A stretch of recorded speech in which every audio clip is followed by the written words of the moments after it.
WesWes, y'all.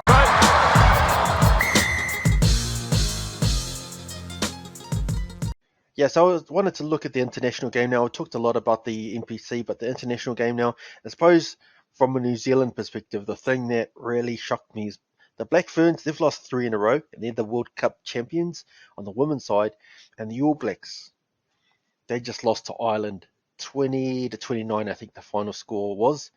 So that means that Ireland have won 3 of the last 5 against the All Blacks, which is quite interesting. So I was just looking through some of the history of the game, and the All Blacks, they won the first test against Ireland in 1905, and they then went on to win every test against Ireland until their first loss in 2016. So that was 26 tests in a row that the All Blacks were able to just basically wipe the floor with Ireland. And since then, Ireland have gone on to win 3 of the last 5. So this has quickly turned from being a pretty much a one-sided bloodbath to the All Blacks just beating Ireland all the time, to being one of the best sort of modern rivalries in Test rugby. And I'm not sure if the Ireland look like they've figured the All Blacks out. So I was hoping the boys could give a bit of perspective on that, but I feel like that rush defence, which has troubled the All Blacks for how long? Since Graham Henry, Steve Hansen era, and Ireland have perfected it quite well. So it looks like they've fallen victim to it again, and I'm standing there watching the game thinking, how can you not have developed a game plan to beat this? We know what they bring. They bring the same thing for the past sort of 5-6 years, and we still haven't got a game plan to complement it, to beat it.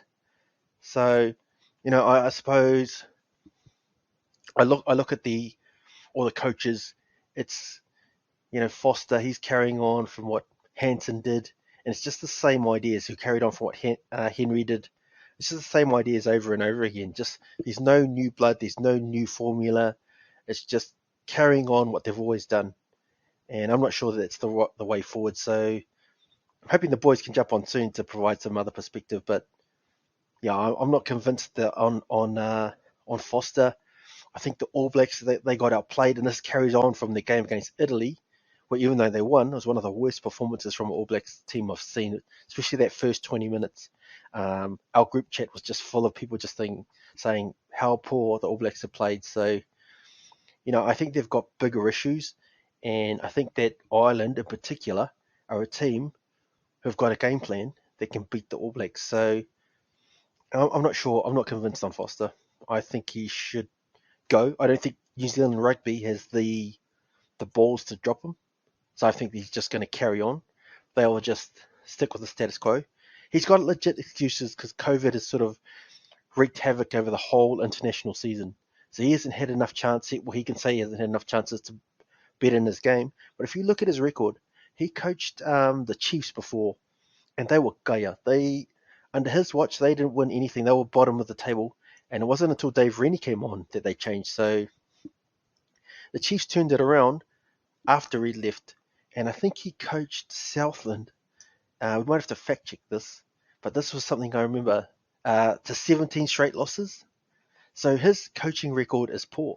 So they talk about this whole succession plan with the All Blacks, right? So the All Blacks had Graham Henry, and he was a great coach before, and they were doing great things. And then they went on to Steve Hansen, who was another great coach. He done great things with Wales. He was part of Canterbury, part of the setup of the Crusaders, and he already done great things as well. So, you're passing it on. The succession planning is passing on from one great coach to another great coach. Now we're passing it on to Foster, and we think that the succession plan is the reason that it works.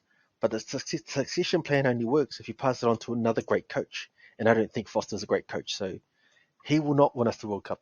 I'm going to put this out there. What are we, 2 years before the World Cup comes out? From what I've seen, he's not the right coach. So I'm going in pretty hard on him. And I'm just having a little rant until our guys come back. But I don't think he's the right coach for the All Blacks. I would love to see Scott Robertson given a chance. He probably won't get it. But those are my 2-minute rant. And hopefully we get the guys back on soon.